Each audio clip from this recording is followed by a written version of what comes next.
Hey, what's up guys? John here with Maniacs Garage. We're out at Rat City Rukkas out in Vegas. We met Jeff right here with this crazy bus and we had to talk to him.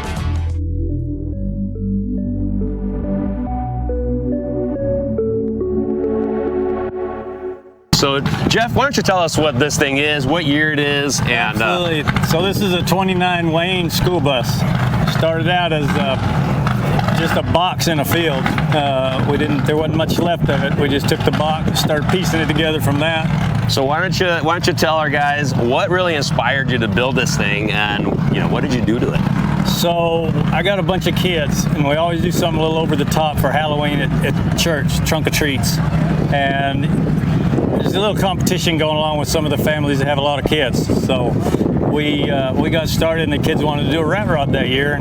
And I was like, well, we need to build something big enough you all fit in. So hence the bus. And we got started, and I told them, I said, this is a low buck deal. We gotta put this together. We got 30 days for one thing, and we ain't spending no money. So we got started, and all the kids are in there helping, and I got some older kids that can weld and mechanic, and so we jumped in and got started and just tore it up. That is so cool. That is so cool. So what did you do to it? Like, what's the first thing you did to it? So we got an old 94 F700. It was just an old junk truck we bought, but it had a 5.9 Cummins in it, Allison transmission, and all the air brakes and stuff. It was mechanically pretty sound. The truck was just beat. It was an oil field truck, and so we thought, how hard could it be? We, cut the top of it off, put a bus on it, and go. We got started, and it was too long and it was too tall, and so we ended up cutting it down. I think we shortened it 4 feet, dropped the middle of it 12 inches to get the ride. So we got the thing chopped down and shortened up, set the bus body on it, and then just started trying to make it work. We didn't have a cowl, we didn't have a grill, though we had a motor. And so, what's this grill off of? So that grill, I hunted all over the country for that grill, and nobody had one wide enough.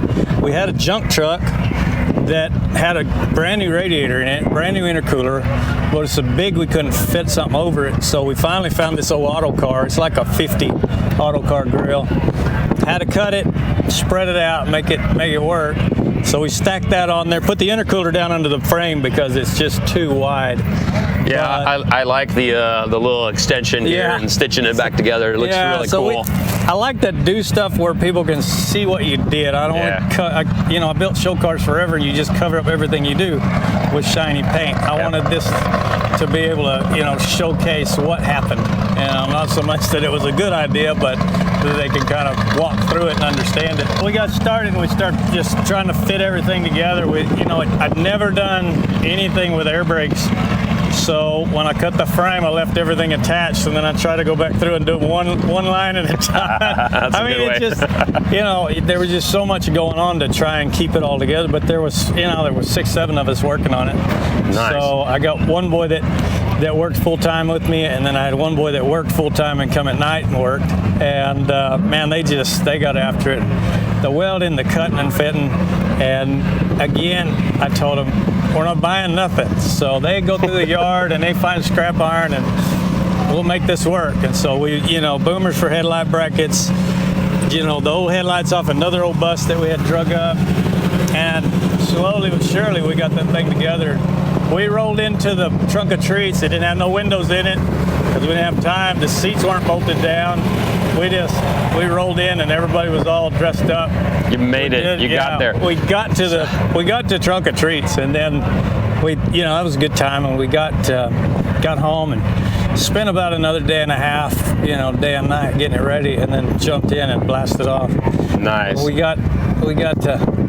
we got to Van Horn, which is like, 150 miles, and stopped at a truck stop and had the tires balanced. Then we stopped again in El Paso and had to balance some more. It was a mess. It took us forever to get out here, but we finally got out here, and absolutely no trouble. Everybody loved the bus. We rolled into the Strat that night, picked up a whole group of people and took them through town, and it just worked out perfect. That's so rad, man. And it's like true rat rod fashion. So you're just picking parts off of whatever you can find and making it work. Low, small budget, just building it. And these guys are working with you, and they're like learning this stuff. And, and they're doing. I mean, I had 6-year-old grandkids up to my 30-year-old son. You know, I mean, everybody's in the middle of it. Hey, Ryan here with Maniacs Garage, here with Boxo Tools today. Loving these awesome moto boxes, man. You got a wrench with a tire spoon. Super cool stuff. Got your axle tools, metric sockets, metric Allens. You've got screwdrivers, a hammer. Got to have the tape measure for setting that sag, right? And you've got a great set of pliers, including safety wire pliers. Bottom, you got a full set of end wrenches. Got to check your tire pressure. They also offer this awesome 5-drawer option with a huge drawer on the bottom to put all your own stuff. Comes with a couple extra goodies like a spoke wrench and an optional T-handle wrench. Cool stuff. Go check them out at Boxo USA. Enter Maniacs at the checkout for a discount. Let's get back to our show. Yeah, one of the things we tell everybody on our channel is just, you know, try to encourage them, you know, to get out, get off the video games. Those are fun, but get off the video games, get out there and do something, wrench on something, and even adults, you know. We have a good following, you know, that are older people, and it's just like you got something out in the garage by having looked at it in, you know, 2 years, 5 years, 10 years.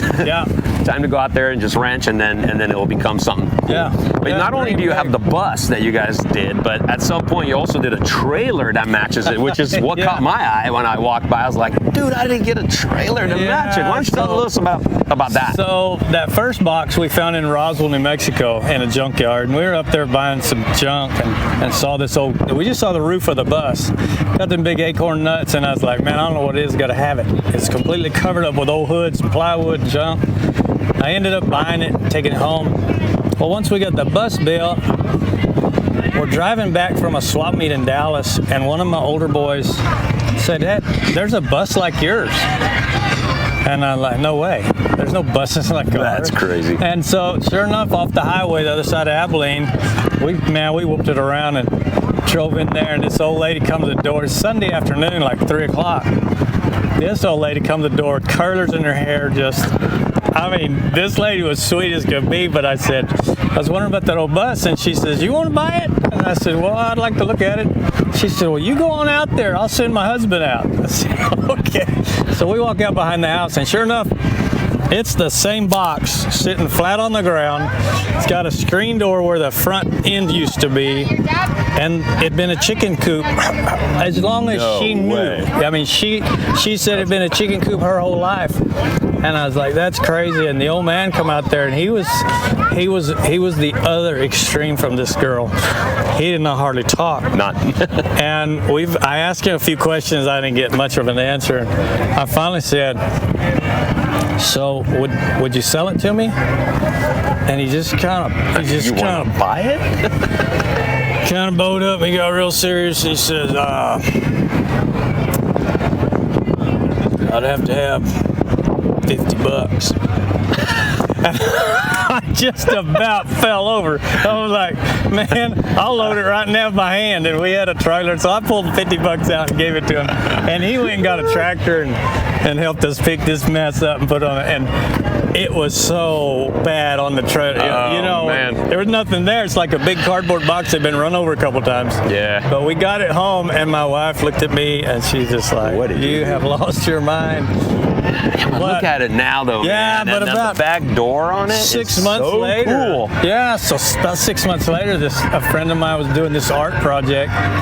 So we're gonna haul some art for him. And we thought, man, we can just whoop this trailer. So 2 weeks we threw that trailer together, and that back door was my masterpiece. It's like I spent 30 years building Mustangs professionally. I mean, I built cars for people all over the world.